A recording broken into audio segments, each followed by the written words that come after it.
She married a fat man for the sake of an argument, thinking she would win easily. But after a few months, her world turned upside down. Read and write where you're watching us from. Isabella Wright sat in her penthouse, high above the restless energy of Manhattan, the city lights flickering beneath her like scattered diamonds. The world below was hers, one of privilege, wealth, and influence. She was the daughter of a self-made real estate mogul, heir to a sprawling empire of luxury hotels and fine dining establishments, a woman who commanded respect with every step she took. She had never known scarcity, nor had she ever been denied anything she truly desired. At 38, Isabella was the epitome of success. She was not only beautiful, with her sharp, aristocratic features, piercing green eyes, and effortlessly styled blonde waves, but also formidable in business. She had spent the last decade proving to the world and to herself that she was more than just the heiress to a fortune. She was ruthless in negotiations, disciplined in her habits, and utterly in control of every aspect of her life. Despite this, there was an emptiness beneath the surface. Her life was a meticulously curated masterpiece, yet it felt sterile, predictable. Each morning began with sunrise yoga on the penthouse terrace, followed by a meticulously prepared breakfast of organic fruit and green juice, then a series of back-to-back meetings with investors, designers, and high-profile clients. The evenings were filled with charity galas, exclusive parties, and networking events where the same faces discussed the same elite concerns. Romance had always been transactional in her world. She had dated men of status, hedge fund managers, European aristocrats, tech billionaires, but none had ever truly mattered to her. Love, as she understood it, was a concept for the sentimental.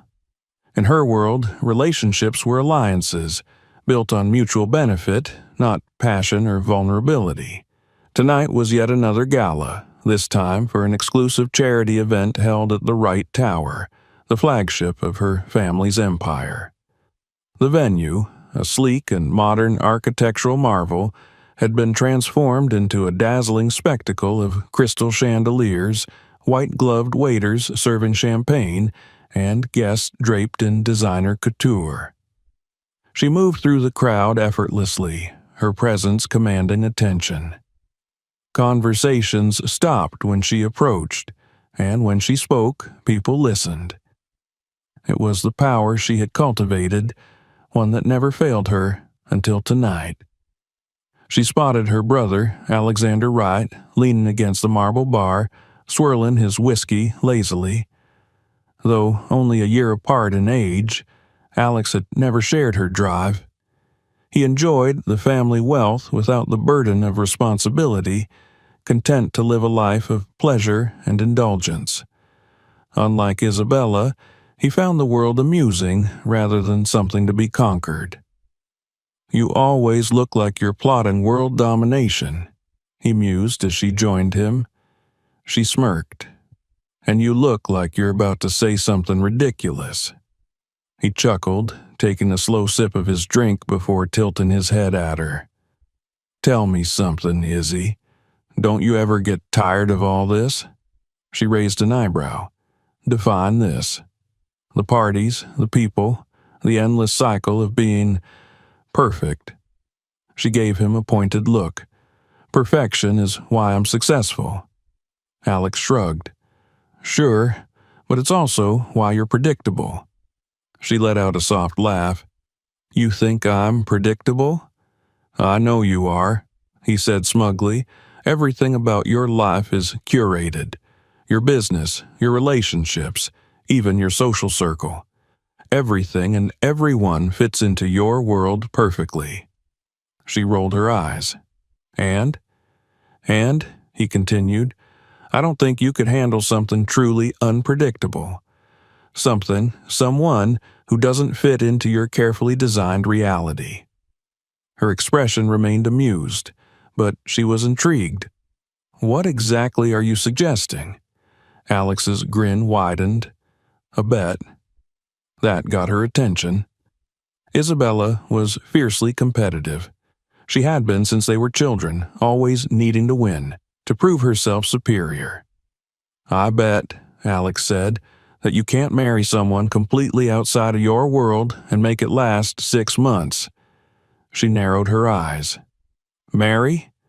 "Marry," he confirmed. "Not just date. Not just a fling. A real marriage, no loopholes, no easy outs. Someone who doesn't belong here, someone who isn't part of our society, someone you would never even glance at." She studied him carefully. "And what do I get if I win?" He leaned in, lowering his voice. "The control and shares of Wright Enterprises." The words sent a thrill through her. Their father had built the company, but since retiring, he had left the final control split between them. She ran the business, but Alex held enough power to block her decisions when it suited him. If she won, she would have complete autonomy. "And if I lose?" she asked. "You admit I was right," he said, smirking. "You admit that you can't adapt to something you can't control." She scoffed. "That's it? You want a confession?" "From you?" He chuckled. "That's worth more than money." She considered for a moment. The idea was absurd, but that only made it more enticing. A challenge, a game, and she never lost. "Fine," she said, extending her hand. "You have a deal." Alex shook her hand, grinning. "This is going to be fun." As she sipped her champagne, Isabella's mind was already racing. She would need to find someone who was the complete opposite of her world, someone so far removed that it would satisfy the bet's conditions, but manageable enough that she could control the situation. It was only 6 months. How difficult could it be? Isabella was never one to hesitate once she had set her mind on something. The moment she and Alex shook hands on the bet, she had already begun strategizing. 6 months of marriage was nothing compared to what she would gain.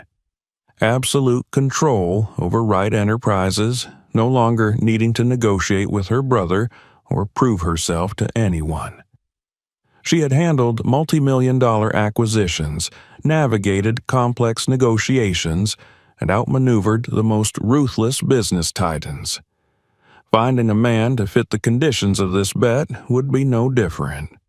All she needed was the right candidate, someone wholly removed from her world, but someone she could manage. The morning after the gala, she sat in her private study, a cup of black coffee in hand, flipping through the list of names her assistant had prepared. Sophia, a woman who had worked with her for years, had followed Isabella's instructions to the letter. The candidates included struggling artists, cab drivers, school teachers, and even a street musician. Each one was ordinary, unpolished, and completely unsuited for her elite social circle.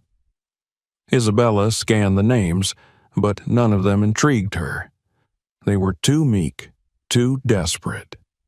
She needed someone she could control, but not someone who would become dependent on her. The arrangement had to be clean, free of emotional complications, a contract rather than a relationship.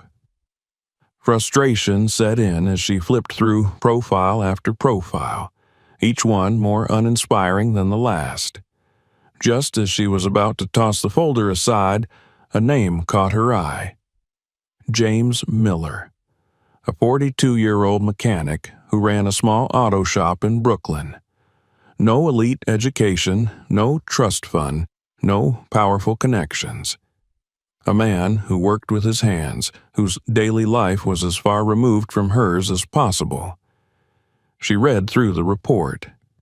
He was large, over 6 feet tall and broad-shouldered, but more than that, he was heavy-set, something that would immediately set him apart in her world, where thinness and refinement were currency. He was known in his neighborhood for his generosity, often fixing cars for struggling families at reduced prices or for free. More interestingly, he was deeply involved with a local shelter, dedicating his free time to helping the homeless. He wasn't desperate. That was what made him stand out. He had his own life, his own beliefs, and he wasn't looking for a handout. That, Isabella decided, made him the perfect choice. Within an hour, her assistant had arranged a meeting. She wouldn't approach him as a woman looking for a husband. That would be ridiculous. Instead, she would frame it as a business proposition, something mutually beneficial. If there was one thing Isabella understood, it was how to make an offer impossible to refuse. She arrived at his garage later that afternoon. The contrast between her and her surroundings was almost comical. Dressed in an impeccably tailored ivory coat over a fitted black dress with designer heels clicking against the cracked pavement, she looked entirely out of place among the grease-stained floors and stacks of tires. James was in the middle of repairing an old sedan, his hands covered in oil. He barely spared her a glance before muttering, "You lost?" Isabella ignored the slight condescension in his tone and stepped closer. "I'm looking for James Miller." Now he looked up, wiping his hands on a rag. His dark brown eyes held a mix of curiosity and wariness. "That's me. Who's asking?" She extended her hand. "Isabella Wright." He didn't shake it. Instead, he leaned back against the car, crossing his arms over his broad chest. "Wright? As in Wright Enterprises?" She was impressed that he knew. "Yes." His expression remained unreadable. "And what does a billionaire hotel heiress want with a guy who changes brake pads for a living?" Straight to the point. She appreciated that.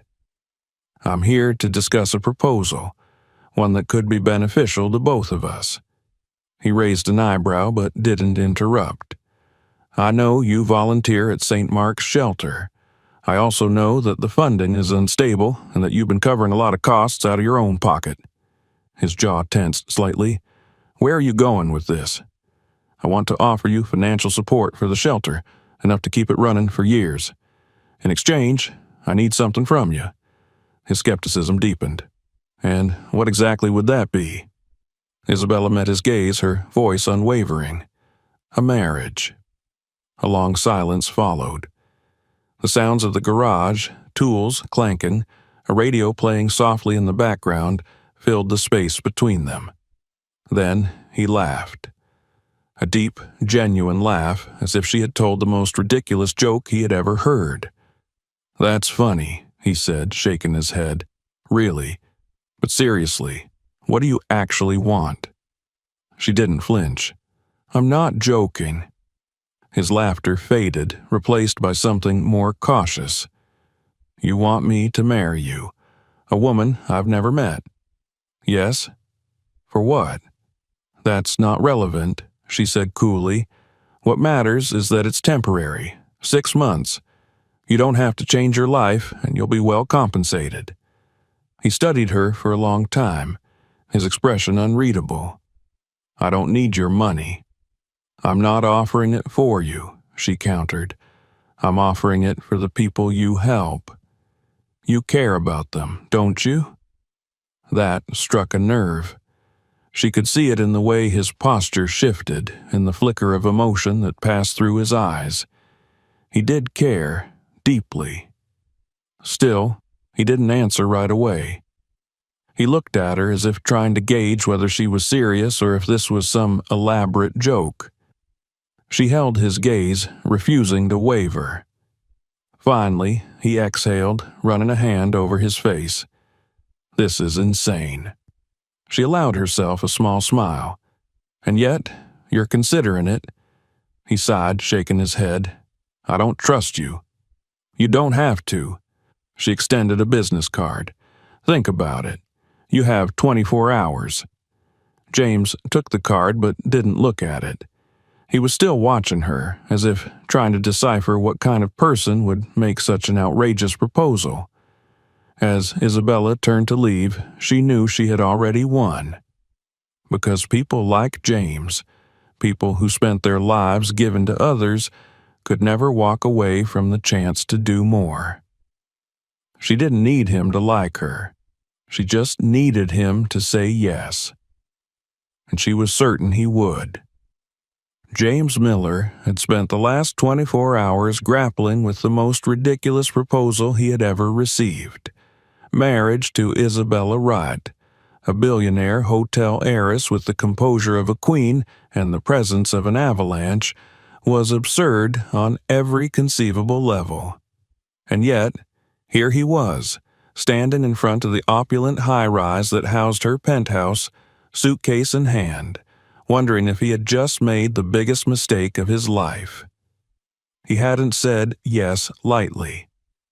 When Isabella had left his garage, her high heels clicking against the pavement like punctuation marks in an unreadable sentence, James had been convinced he would say no. He didn't need her money. He didn't want to be tangled in some rich woman's game. But then he thought of the shelter. He thought of the families who came in seeking warmth during the brutal New York winters, the kids who clung to their mothers because they had nowhere else to go. He thought of the food shortages, the nights when he had to turn people away because there simply weren't enough beds. And he thought about how much of his own savings had gone into keeping it running. Her offer had been manipulative, sure, but she hadn't been wrong. He did care. And if 6 months of his life could ensure that the people he fought for had security, then what choice did he really have? So, against all logic, he had agreed. Now, standing in front of the sleek, glass-covered building, he felt like a complete fraud. He didn't belong here. He wasn't sure he even wanted to belong here. But he had made a deal, and he was a man who honored his word. The doorman, a stiff-looking man in a perfectly pressed suit, regarded him with barely concealed skepticism as he stepped inside. "Can I help you, sir?" James exhaled, gripping the handle of his suitcase a little tighter. "Yeah, I'm here for Isabella Wright."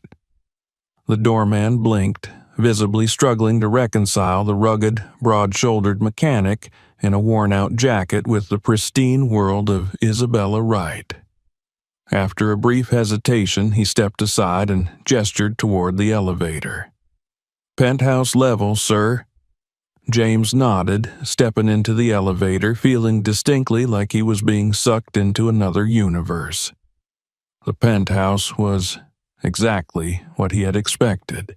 The moment the elevator doors slid open, he was met with towering glass windows that stretched from floor to ceiling, offering a breathtaking view of the New York skyline.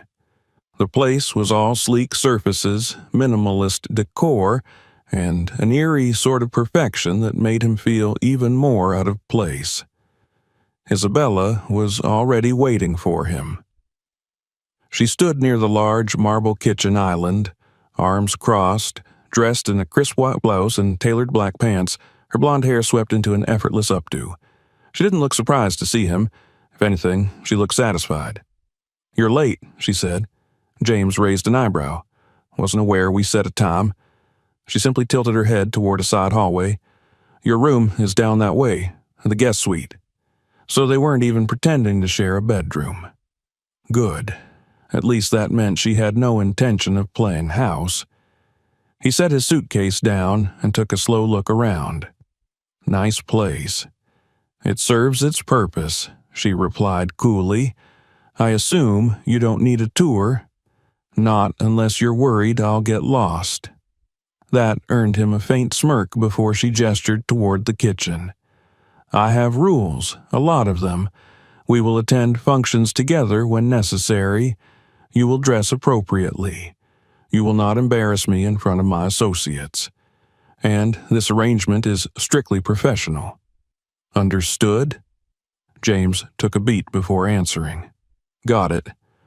Now, do I get to set any rules, or is this a dictatorship?" She didn't seem amused. "Your job is to stay out of my way. Do that, and we'll get through these 6 months just fine." James wasn't sure why he had expected anything different. Over the next few days, he quickly realized that their worlds weren't just different. They were entirely incompatible. Mornings in Isabella's life were regimented, starting with a perfectly portioned breakfast, a strict schedule, and back-to-back meetings that she conducted with razor-sharp efficiency. Meanwhile, James's mornings typically involved a large plate of pancakes, a strong cup of coffee, and figuring out which engine he'd be elbow-deep in for the day. Their first real conflict came over food. James had woken up early, rummaging through her oversized, state-of-the-art kitchen, only to find that her fridge was stocked with things he barely recognized: organic greens, imported cheeses, obscure health juices. He finally settled on making himself eggs and bacon. The smell of sizzling bacon filled the kitchen, and he was just about to dig in when Isabella walked in. She stopped dead in her tracks, staring at the plate like it had personally insulted her. "What is that?" He glanced down at his breakfast. "Food." She exhaled sharply, rubbing her temples. "You're going to make the entire place smell like grease." He shrugged. "That's kinda how cooking works." She muttered something under her breath and grabbed a green juice from the fridge. "We have a chef for a reason." "Yeah, well, I'm not really the tiny gourmet portion type," James said, taking a bite. "I like real food. Then don't burn my kitchen down in the process." From there, things only escalated. She dragged him to a high-end tailor, where he stood stiffly as measurements were taken, feeling like a mannequin as they dressed him in a three-piece suit that cost more than his entire apartment. He took her to a small diner in Brooklyn one afternoon, just to see her reaction. She had stared at the laminated menu like it might bite her, then carefully ordered a black coffee, clearly repulsed by the idea of greasy burgers and milkshakes. At social events, she led him through rooms of Manhattan's elite, introducing him with smooth, calculated charm, while he struggled not to laugh at the sheer ridiculousness of it all. They were oil and water. But what surprised James the most wasn't how different they were. It was how unshakable Isabella was in her belief that she could control everything, even him. And maybe, for the first time, she had met someone who wouldn't be controlled.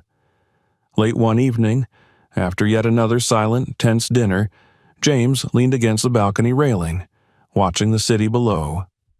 Isabella stood beside him, arms crossed, her gaze distant. "This isn't working," he finally said. She didn't look at him. "What isn't?" "This." He gestured between them. "You acting like you can just shove me into your world and I'll fall in line." She was quiet for a long moment before finally speaking. "You knew what you were signing up for."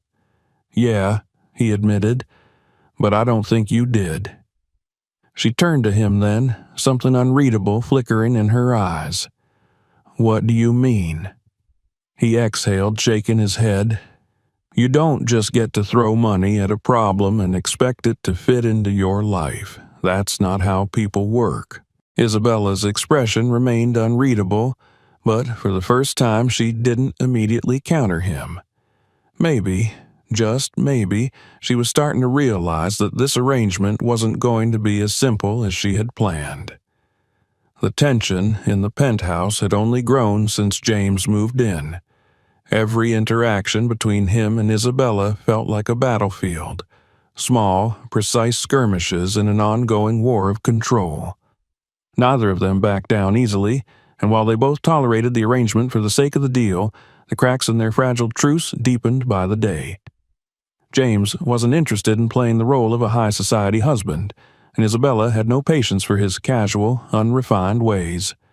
They rarely spoke beyond what was necessary, and when they did, their conversations were sharp-edged, filled with mutual exasperation. So, when James invited Isabella to visit St. Mark's shelter, she was caught off guard. At first, she had refused outright. The idea of stepping into his world, one so far removed from the pristine, controlled environments she was used to, made her uncomfortable.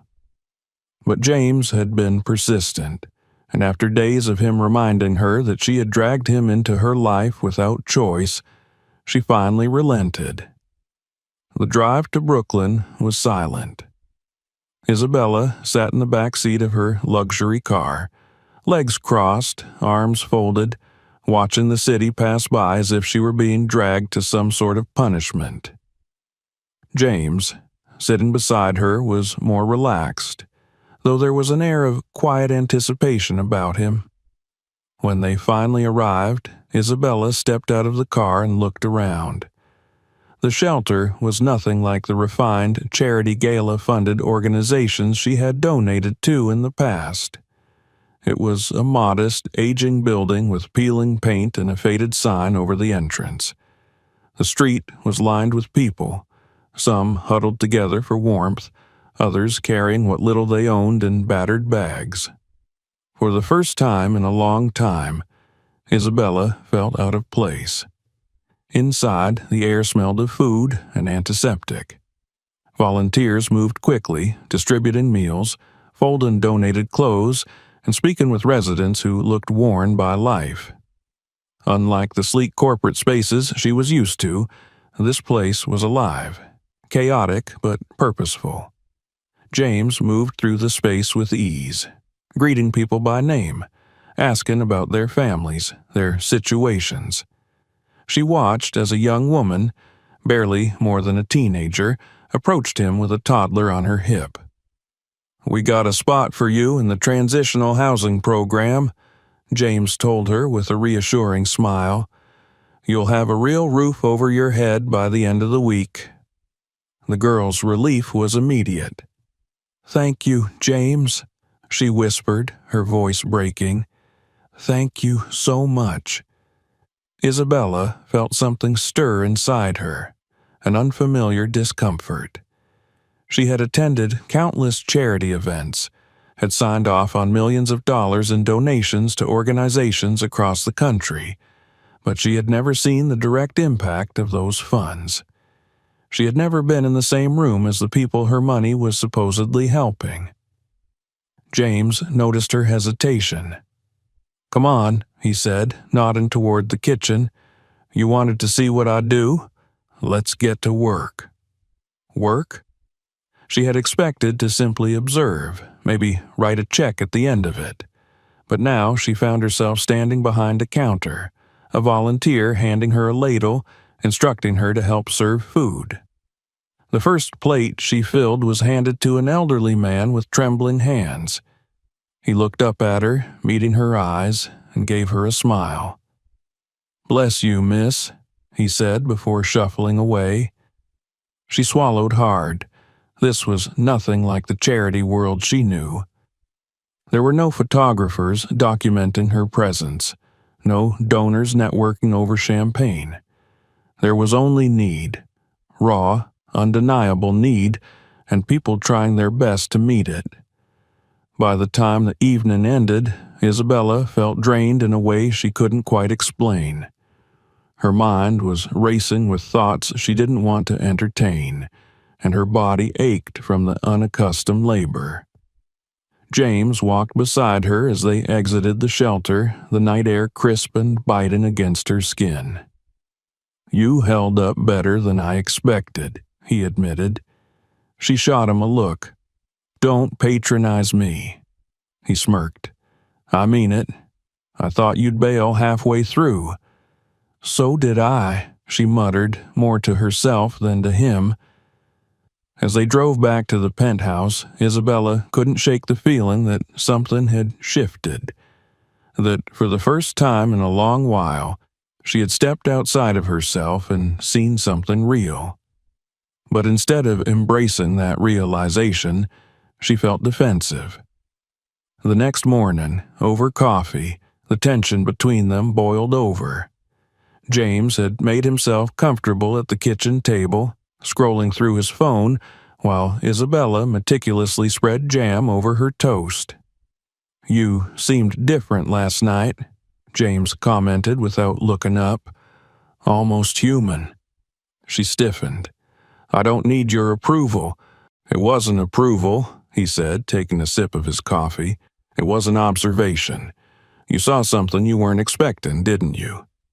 She hated how easily he could see through her. "I saw a lot of things," she said coolly, none of which changed the fact that money is still the most effective way to help those people. James set down his coffee. "That's where you're wrong." She arched an eyebrow.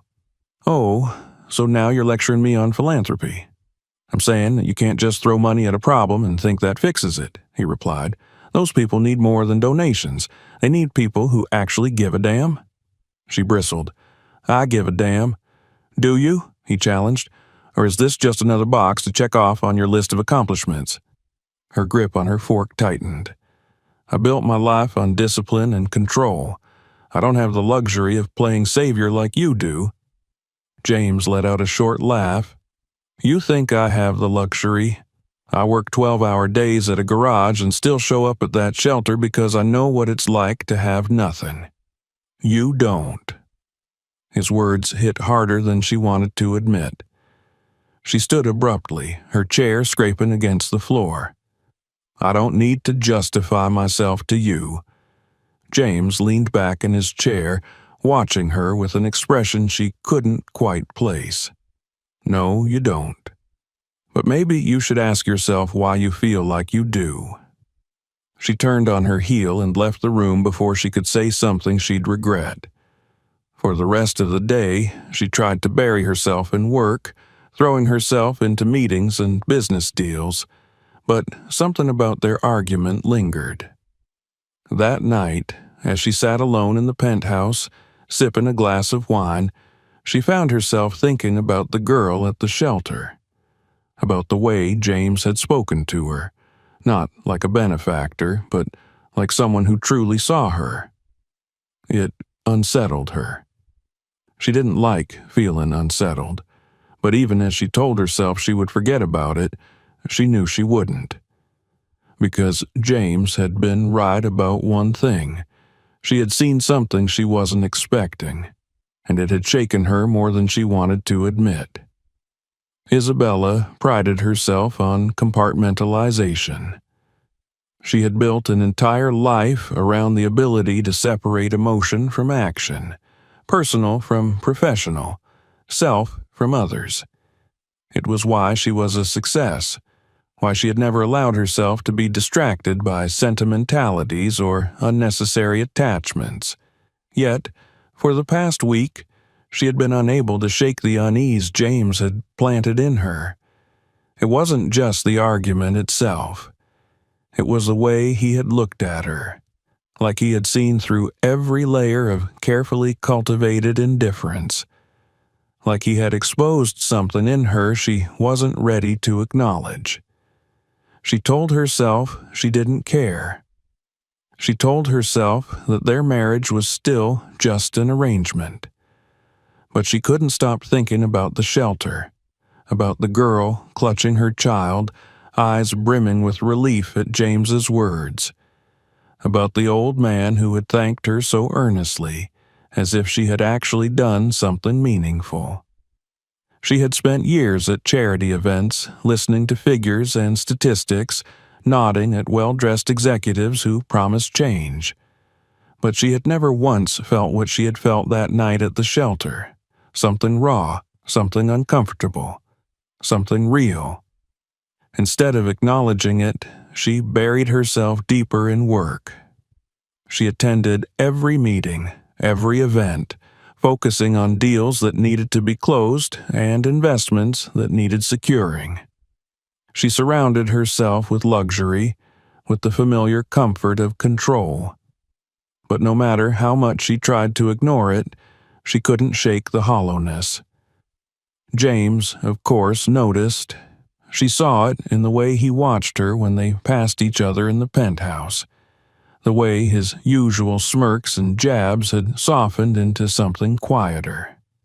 He never said anything outright, but she could feel his silent scrutiny, like he was waiting for her to acknowledge something she wasn't ready to face. Then, one evening, without overthinking it, she made a decision. She had her driver take her to the shelter. She didn't tell James. She didn't call ahead. She just arrived, stepping out of the car with the same confidence she carried into corporate boardrooms. But the moment she stepped inside, she felt the weight of unfamiliarity press against her. Unlike last time, James wasn't there to buffer the experience. This time, she was alone. Just another stranger stepping into a space that didn't belong to her. A woman at the front desk looked up, blinking in surprise. "Can I help you?" Isabella hesitated for only a moment before straightening her shoulders. "I was here last week. She almost said she came with James, but that felt like an excuse. "I wanted to see how things were running." The woman gave her a measured look before nodding toward the back. "We can always use help in the food pantry." Help? Isabella didn't remember the last time she had been expected to actually do something with her hands, but instead of brushing it off, she simply nodded. She spent the next 2 hours sorting through donations, packing bags of food, and listening to the quiet hum of conversation around her. No one treated her like a CEO. No one fawned over her name. She was just another pair of hands, just another person trying to be useful. And for the first time in years, she didn't feel like she was playing a part. She didn't realize how much time had passed until she stepped out into the cold air and found James leaning against her car, arms crossed. "You're late," he said. She frowned. "I didn't tell you I was coming." "No, but I figured you might." She studied him, searching for mockery, but found none. Just curiosity. "I don't know what you expect me to say," she admitted. "I don't expect anything," he said simply. "But I know you, Isabella. You don't do things without a reason." She could have brushed him off. She could have walked past him, gotten into the car, and pretended none of this mattered. But instead, she exhaled. "I don't know why I came," she admitted. "I just couldn't stop thinking about it." James watched her for a long moment before nodding. Good. Good. The word unsettled her. She didn't ask what he meant. She wasn't sure she wanted to know.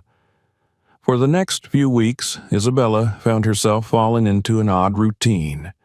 She would attend her usual business meetings, manage her investments, and maintain her perfectly curated public image. But in the evenings, when the penthouse felt too big and too empty, she would drive to the shelter. She didn't tell anyone. She didn't make grand declarations about change. She simply worked, packing food, talking to volunteers, listening to the stories of the people who came in seeking help. And slowly, without her realizing it, something inside her began to shift. She started asking questions. Real questions. She learned the names of the families who relied on the shelter. She learned about the struggles of single mothers trying to find stable work, about the elderly who had been discarded by the system, about the children who had never known security. She had spent years believing that money was the solution to everything, that efficiency and logic were all that mattered. But here, among people who had nothing, she was starting to see that solutions weren't just about funding. They were about presence. And that terrified her. James never pushed her for explanations, but she could tell he noticed. He still teased her, still made offhanded remarks about her adjusting to real life, but there was something gentler beneath it now. A quiet understanding. One evening, she sat across from him at the kitchen table, both of them eating in a rare silence. Finally, she spoke. "You were right." James glanced up. About what? She hesitated. About the shelter. About people needing more than just money. He didn't gloat. He didn't smirk. He just nodded. Yeah. That was it. No lecture, no speech, just an acknowledgement. And somehow that made it feel more real. But even as she began to change, she couldn't shake the feeling that something was looming. Because while she might have started to see James in a different light, while she might have begun to respect him in ways she never expected, there was still one thing she hadn't told him. The bet. The real reason she had married him. And, as much as she wanted to believe that she could keep it hidden, some part of her knew the truth would come out. And when it did, everything she had built in these past few weeks would come crashing down. The weight of the secret pressed heavier on Isabella with each passing day. She had always been good at managing risk, at controlling outcomes, at keeping her emotions firmly locked away. But this was different. This wasn't just a business deal or a calculated decision. This was real, and it was slipping further out of her control. For weeks now, her life had been split into two distinct halves. There was the Isabella the world saw, the poised businesswoman, the confident executive who commanded respect and admiration. And then there was the Isabella who spent late nights at the shelter, who listened to people's stories, who had begun to question everything she had once believed about success and value. And at the center of it all was James. She hadn't expected to respect him. She hadn't expected to care. But she did, and that was a problem. Because no matter how much she wanted to ignore it, there was still a contract binding them together. A wager she had made in arrogance. A bet she had never truly expected to lose. She told herself she had time. She told herself she could figure out a way to fix it. But the truth came out in the worst possible way. It was an otherwise ordinary evening. She had just returned from a meeting, stepping into the penthouse to find James sitting on the couch, scrolling through his phone. There was nothing unusual about it, until she saw the look on his face. Tense, guarded, like he already knew something. She hesitated. What's wrong? James didn't answer right away. Instead, he turned his phone toward her, and when she saw what was on the screen, her stomach dropped. It was an article, a business column dissecting the Wright family empire, and buried within it a single paragraph that made her blood run cold. It was speculation, but speculation based on truth. Sources suggest that Isabella Wright's recent marriage is tied to an internal family bet, one that, if successful, would grant her full control over Wright Enterprises. While unconfirmed, whispers within Manhattan's elite suggest that her choice of husband may have been more strategic than sentimental. Silence stretched between them. James set the phone down and met her gaze. Tell me it's not true. She opened her mouth, but no words came out. He exhaled sharply, shaking his head. Jesus, Isabella. She forced herself to stay composed. It's more complicated than that. Is it? His voice was tight, clipped. Because from where I'm standing, it seems pretty simple. You needed a husband for 6 months, so you found someone convenient. You found me. Her throat tightened. It wasn't like that. Then tell me how it was, he challenged. Tell me what part of this wasn't a game to you. She wanted to. God, she wanted to. She wanted to tell him that somewhere along the way, things had changed. That he wasn't just a bet anymore. That he had become the only person who made her question everything she had built her life around.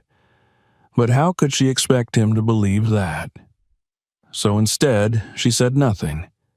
And the silence was worse than any answer she could have given. James let out a bitter laugh. I should have known, he muttered. I should have known that none of this was real. It was real, she said, the words escaping before she could stop them. He shook his head. No, it was convenient. And you had the nerve to stand in that shelter to talk to those people, to act like you actually gave a damn, while the whole time this was just another one of your power moves. His words hit harder than she expected, because they weren't just angry, they were hurt. I didn't, she exhaled, running a hand through her hair. I didn't think it would be like this. He let out a hollow laugh. Like what? Like I'd actually matter? She flinched. James shook his head. I don't know why I'm surprised. I should have seen it from the start. She wanted to stop him, to say something, to fix it, but there was nothing left to say. And then, with the quiet finality of someone who had already made up his mind, he picked up his jacket. I'm done, Isabella. The words sent a jolt through her chest. Her composure cracked. James! No. He turned to face her, eyes dark with something she couldn't quite name. I might not come from your world, but I'm not some chess piece for you to move around. I don't care about your money. I don't care about your company. But I did care about what I thought we were building. And the worst part, I actually believed it meant something. She wanted to tell him that it did, that he meant something, but she had lost the right to say those words. Without another glance, he walked out the door, and this time she knew he wasn't coming back. The penthouse felt unbearably silent in his absence. For the first time in her life, Isabella Wright had gotten everything she wanted, and for the first time in her life, she had never felt emptier. The next few days passed in a blur. She went through the motions, meetings, calls, press appearances. She smiled when she was supposed to smile, nodded when she was supposed to nod. But none of it mattered. James was gone, and no amount of control could change that. She told herself it was fine, that she would move on, that she would forget. But then she caught herself glancing at the chair he used to sit in, at the empty space in the kitchen where he used to make his absurdly large breakfasts.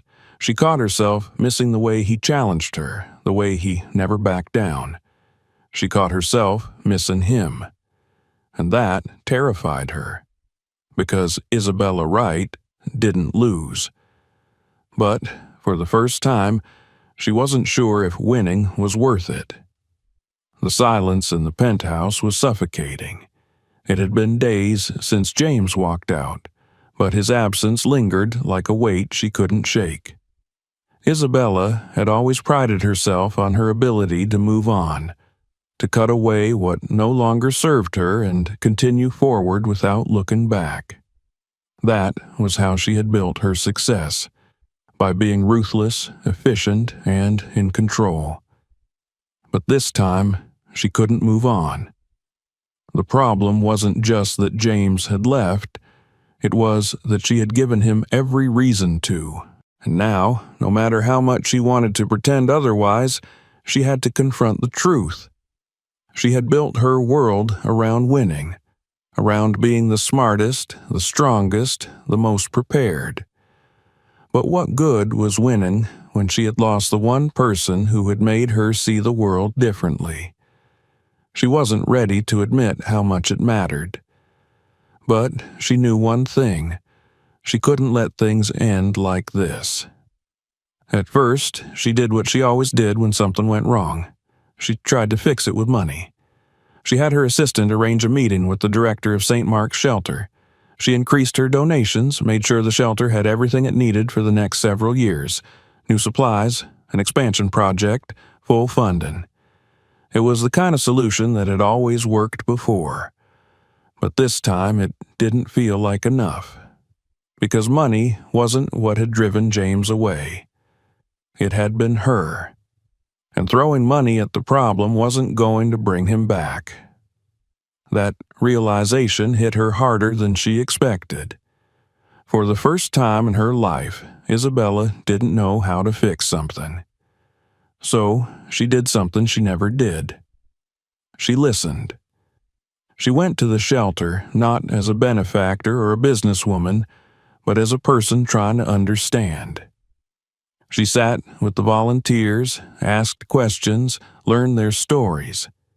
She watched how they worked, not just the way they provided meals or shelter, but the way they built trust. She spent hours speaking with the families who relied on the shelter. She listened to their fears, their hopes, their struggles, and, for the first time, she didn't see them as numbers on a financial report. She saw them as people. It was uncomfortable. It was humbling. And it was real. James wasn't there. She hadn't expected him to be, but his presence was everywhere. She saw it in the way the volunteers spoke about him, in the way the people at the shelter trusted him. He had built something here, something far greater than money, and she had almost destroyed it. She didn't know if he would ever forgive her, but she knew one thing. She couldn't let her pride stop her from trying. So she found him. It wasn't hard. She knew him well enough now to know where he would be. He was at his garage, as always, his sleeves rolled up, hands covered in grease, focused on an engine like the rest of the world didn't exist.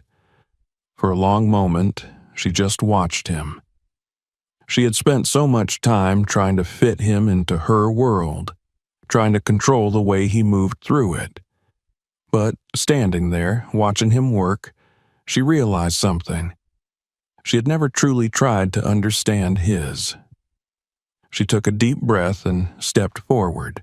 He looked up as she approached, his expression unreadable. "You're persistent," he said. She exhaled. "I need to talk to you." He wiped his hands on a rag, sighing. "Is this about the shelter? Because if you're here to tell me about some big donation, I don't need to hear it." "It's not about the money," she said. That made him pause. She hesitated, then admitted, "I've been going there, the shelter, not to donate, to work." His expression flickered with something she couldn't quite read. "You?" he asked. She nodded.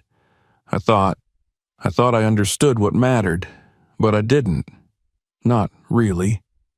He studied her for a long moment. "And now you do?" "I'm trying to," she said honestly. Silence stretched between them. For the first time since he left, she felt uncertain. Not because she feared losing control, but because she genuinely didn't know what he would say. Then, finally, he sighed. "You don't just get to show up and expect things to go back to how they were," he said. She nodded. "I know." "You lied to me, Isabella." "I know," she repeated, softer this time. He looked at her for a long moment before shaking his head.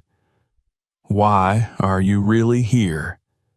She could have said a dozen different things, but for the first time she didn't try to manipulate the outcome. "I miss you," she admitted. The words hung between them, heavier than she expected. James didn't answer right away, but he didn't walk away either. And for now, that was enough. She hadn't won, but maybe, just maybe, she had taken the first step towards something better. The days that followed were slow and uncertain, but for the first time in her life, Isabella didn't try to control them. She didn't push James for an answer. She didn't try to force things back to how they had been before. Instead, she let time do what it needed to do. She kept going to the shelter, not for him, not to prove anything, but because she had come to realize she wanted to be there. She wanted to be part of something that wasn't about power or control or winning. She wanted to understand the world beyond her own. And slowly, things began to shift. James didn't rush to forgive her, but he didn't shut her out completely either. Some days they spoke in passing, small conversations that felt almost normal. Other days he barely looked at her, the weight of the past still heavy between them. But he never told her to leave. And that was something. The night of the new community center's opening, Isabella arrived early, dressed not in one of her usual designer ensembles, but in something simple. She wasn't here as a guest of honor. She wasn't here to be seen. She was just here. The center was bustling with energy, families filtering in, volunteers moving quickly to set up food stations, medical checkups, and job assistance booths. The entire event was a testament to what the shelter had been working toward for years, and for once, Isabella wasn't thinking about the money behind it. She was thinking about the people. She spotted James across the room, talking to a group of volunteers, his posture relaxed, his deep laugh carrying through the air. For a moment, she just watched him. He belonged here, and for the first time, she wondered if maybe, just maybe, she could too. She didn't approach him right away. Instead, she spent the evening helping where she could, handing out plates of food, sitting with an older woman who told her about the struggles of finding stable housing after losing her job. Isabella listened, really listened, and for the first time she didn't feel out of place. Near the end of the night, James finally approached her. She turned to him, unsure of what to expect. "You stuck around," he said simply. She nodded. "I wanted to."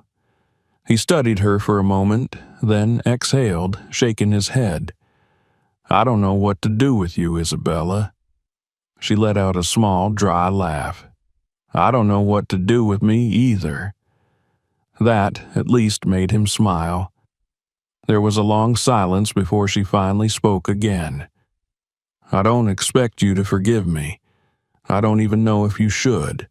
But I wanted you to know that I see things differently now." He didn't say anything right away. Then, finally, he nodded.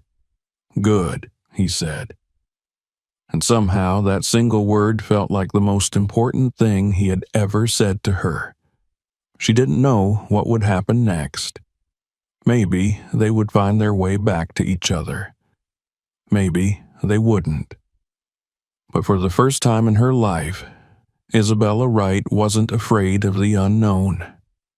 For the first time, she was okay with not having all the answers. She had spent her entire life believing that control was the key to happiness. But standing here in the middle of a crowded community center, watching James laugh with people who had once had nothing, she realized something. Happiness wasn't about control. It was about showing up.